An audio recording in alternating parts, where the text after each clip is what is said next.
What's up guys, I am Z Best, welcome back to my channel. Today I've got a tank preview and a WTF wargaming video coming right up. So let's get right into it. Strv K, the first tier 9 premium being released. Now, World of Warships has had tier 9 premiums forever, and they're typically more expensive, and they make a lot more credits, and all of those things. World Tanks has not gone the path of tier 9 premiums so far, until now. And personally, I think the principle of having tier 9 premiums is just the wrong direction to take. First of all, it allows anyone to go instantly to tier 9. Second of all, right now, maybe everything that's released is very mediocre, but in the future, a powerful tier 9 comes out and it just ruins everything. And that's kind of what happened in tier 8. They started out with mediocre tanks that were like 95% tier 8s, so like 7.95. And now they're tier 8s that you could argue are like practically tier 9s in a tier 8 tank. Tanks like the, in my opinion, Skoda T56, or the Boresque, the tier 8 French medium tank. Anyways, I will still go over the stats of this tank. I do have a replay, but I will also continue to vent about how Wargaming is deciding to put a tier 9 premium into the game. I'm just not a fan of it. Also, one of the selling points is being able to produce bonds, which it used to be every tank above tier 6, and then they limit it to tier 10s only, and now I think it's like 100 bonds per week per tier 10, and I guess tier 9 premium will also have that capability of making 100 bonds per week. Now, I know it's not a lot, but they also said that, well, they said a lot of things. Wargaming says something and then typically does something different, and that's kind of the case with tier 9 premiums. Anyways, let's go over the stats real quick. So, DPM quite low, 9.14 second reload with my loadout, so running Bounty Rammer, Bounty Vents, Bounty Vertical Stabilizer, Food, BIA, etc. The accuracy is quite good though. 0.3 dispersion, which makes it really comfortable to play, and the aim time isn't terrible either, especially for a heavy tank. 2.18 seconds with my loadout. Now the top speed and the power to weight is where it gets a little bit messy. I don't think it's exclusively the top speed and the power to weight either. I think the soft stats are quite terrible because this thing just feels sluggish. Like, it is not very quick, and it takes forever to turn, it feels like, and it just takes forever to get into position. Especially with how the rest of the tank feels, it just feels off. The health, 1850, I think that's exactly the same as the M103, the American Tier 9 heavy tank. V range, I'm running vents as my loadout showed above, and I still get over the 445 V range I like to get over. Also, as we can see, 10 degrees of gun depression almost all the way around. Over the back goes down to as low as 5, back to 8, and then 5 again. But for the most part, 10 degrees, quite good. Again, once you get into position, it's not that bad of a tank. Getting into position is quite bad. And also, as we will see for the 3D model, it just doesn't have any hull armor. Like, against tiers 7 and 8, you might have some effective armor. Like, 200 effective, you might bounce a couple shots. Even the turret, 250, 270. You do have a sliver of a cupola. It's kind of like the Centurion turret. But yeah, the hull armor, nothing special. Side scrape opens up the whole thing. Makes it even weaker. 170, 180 effective. And then, of course, the side armor, 70 millimeters. Nothing really special. I've heard that reverse side scraping isn't the worst, and you can kind of see how that works. And then the turret, like I said, it's a Centurion turret, so it does have quite a bit of armor. The mantlet can be penetrated near the gun, 240 millimeters effective. You will get the odd bounce. Higher penetration tanks can go right through the cheeks. And with gun depression maxed out, of course, you're not going to be seeing much other than the cheeks, but they are still pretty big targets, especially when brawling. So, oh, and then we can go over the shells real quick. Standard shell, 252 millimeters penetration, 1080 meters per second shell velocity, which is not terrible. Premium shell is basically all I fired because it's APCR. 1350 meters per second shell velocity, which is really good in my opinion, especially for a heavy tank. 310 pen, not terrible for a tier 9 firing APCR. I think it's one of the higher penetrations with APCR at the tier. 390 alpha, so you can trade, I would say, decently well. Anyways, let's get into a quick replay. So, of course, this thing also will have the ability to have a special style. It is attainable through a marathon, so it's now the official first tier 9 marathon for a premium tank, which I still don't know how I feel about that particularly. At least everyone has the ability to get it, but I mean, the marathons lately have not been easy. They require a lot of time and, in my opinion, quite a bit of luck as well. So here we see kind of the lackluster mobility of the Strv K. I'll also make sure that you can see the different tank types and more of the HP bars from a previous patch. So going downhill, you do hit the 40. You're typically going between 20 and 30 though, unless you really don't get somewhere. So the gun depression is quite handy on the tank, and so is the accuracy. Really the major complaints that I have on the actual platform are the lack of hull armor and just the power to weight, ground resistances, top speed. So just to kind of sum it up, the mobility. I'll be honest, I don't know how that shot hit because I thought I missed. But that's what you get when you have 1350 shell velocity. Anyways, back to the marathon. So, as far as I know, it starts on the Friday the 27th, though I can confirm that at the end. I will scroll through the marathon, and then, yeah, like I said, I will continue my rant on tier 9 premiums. So, even if the first 10, let's say, are completely mediocre and just not all that good, what happens when they introduce the Defender or the 703 version 2 of tier 9, where all of a sudden it's just arguably the best tier 9 in the game and people can just buy it? Like, people were upset about tier 8 premiums that were just blatantly broken or overpowered or just significantly better than the other options, especially in the tech tree. What if that happens at tier 9?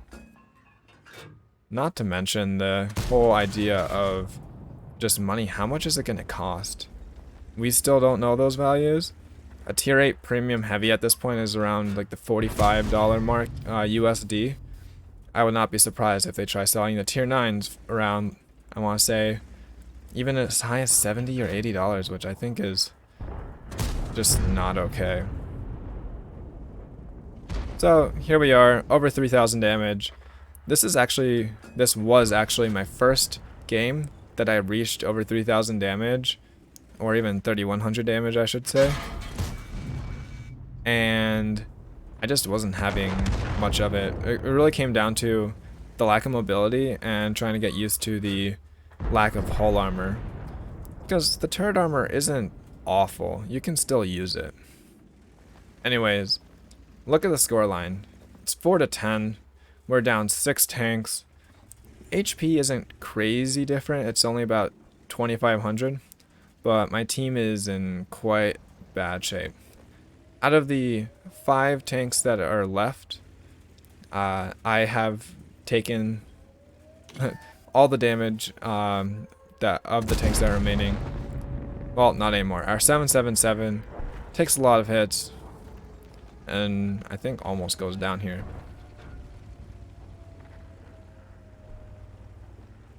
But anyways, this team, not really very good. The enemy team takes map control, takes our base. I head back. And here we just see kind of the lack of mobility, the lack of power to weight. With how this tank feels, you'd expect it to be even marginally more mobile. Of course, that would make it a little bit stronger. And that's what I'm trying to get across, is this tank is not anything super special. It's just not, like, I don't think it deserves to be a tier 9 premium. I don't think tier 9 premium should exist in World of Tanks. It's kind of the principle of the thing versus the actual idea of tier 9 premiums just not being very good or whatever. So right here we're going to see me struggling with 10 degrees of gun depression, which typically doesn't happen very often because in most places 10 degrees of gun depression is just fantastic.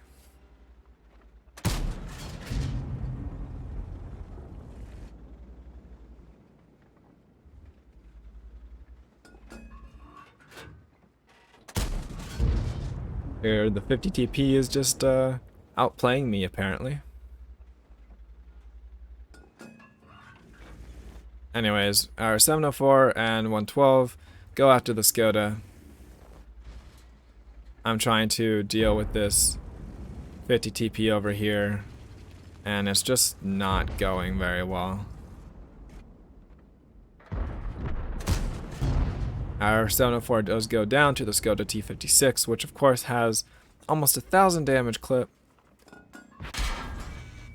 I think that went through the mantlet. I can't be absolutely positive.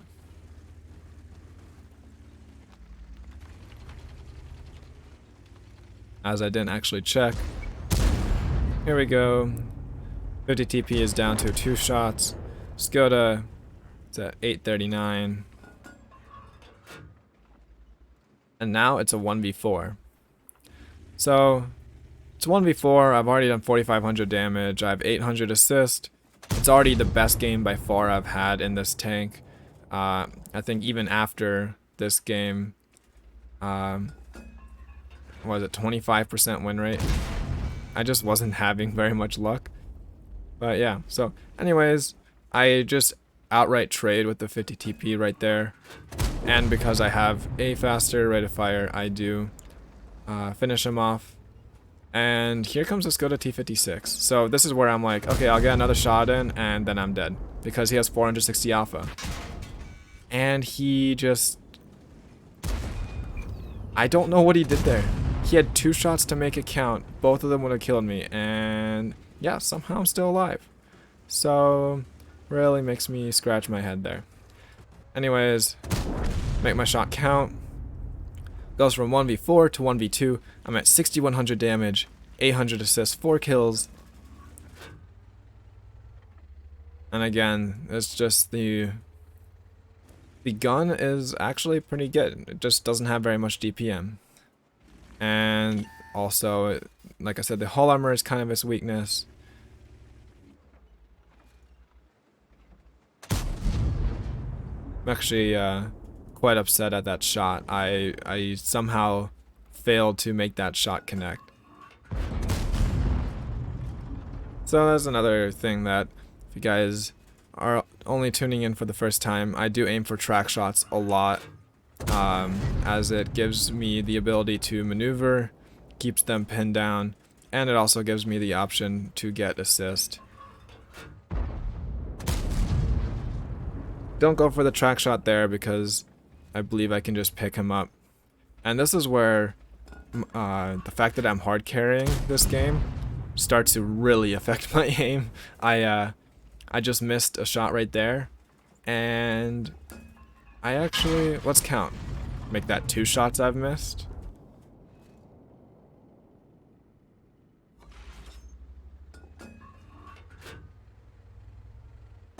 And then I just make sure to make it count. Anyways, now it's a 1v1. I am actually a one-shot for the Emil. I am not in the best of positions. 7,500 damage, 800 assist, 8,400 combined. It's a really good game for even a tier 10.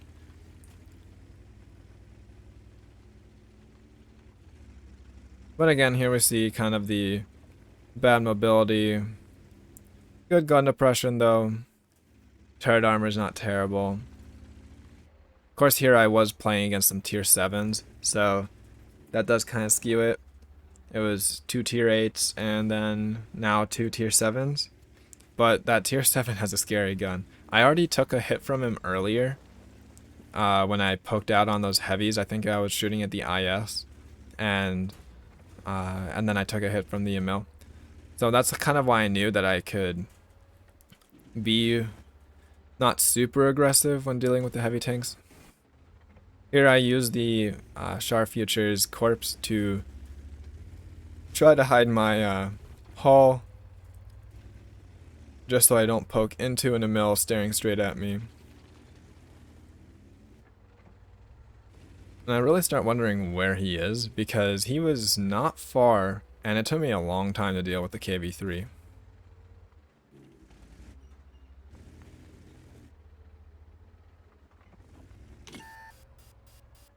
If that Emil had been pre-aimed, it would have been quite bad, because I kind of messed that up.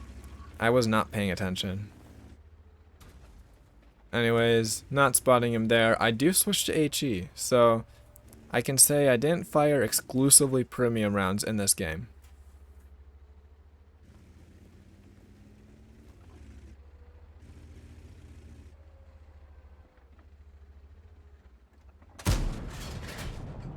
And then I just outright miss. So there's that too. Anyways, there we go. Finish that battle. Or we'll switch over to the website real quick. Let's see if I can there. We're just gonna do it this way. Alright, so let's see.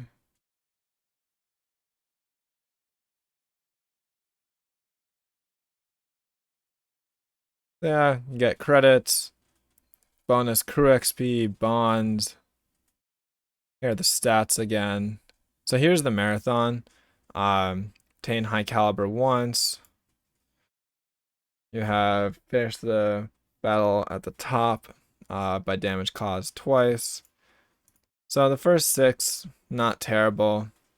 But here you need to do 18 top on your team by damage caused, which that's a lot of battles. To be fair, 32,000 is quite a bit more. But then we get 6 high calibers. And then 14 3,500 damage. But also be top on both teams by damage caused. And here, finish top player by damage caused 30 times. And this is all in the course of, I think, only 10 days. Yeah, so from Friday, August 27th to Monday, September 6th.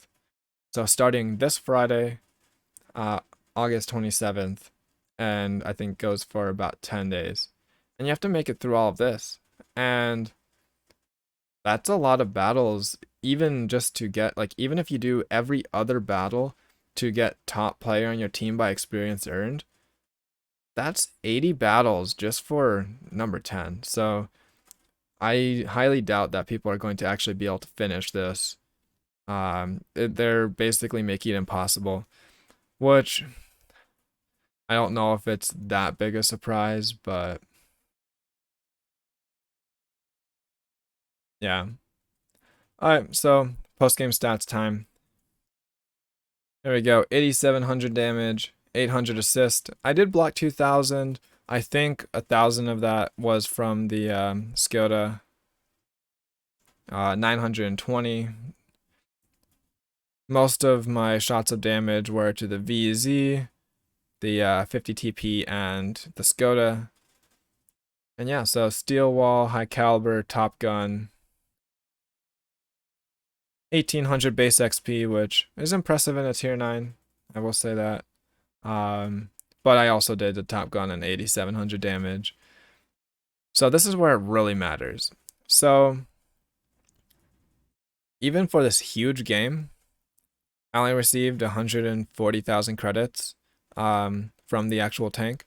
So the credit multiplier isn't anything super special either, which, again, I'm okay with it on this tank, but in the future, if they really start to tune up that credit income and make tier 9 super desirable as premiums, and then also make them better tanks, I don't know if I can support that. It's, again, the principle of it. This specific tier 9 isn't anything special, but what happens down the road? Also, a new player or someone who has very few battles can just go straight to tier 9.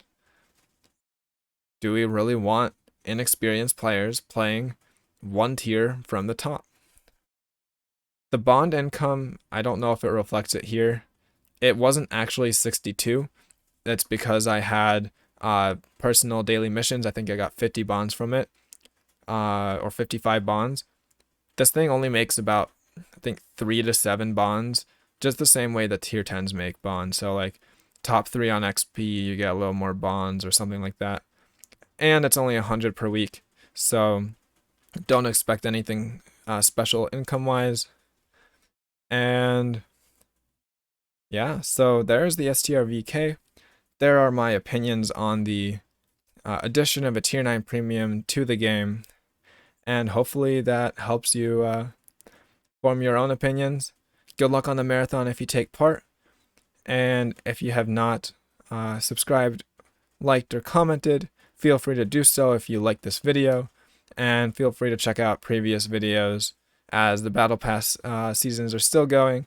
I have a Kunze-Panzer video and a K91 PT video out for those that are wondering what those tier 9s are like. And yeah, I will see you guys around.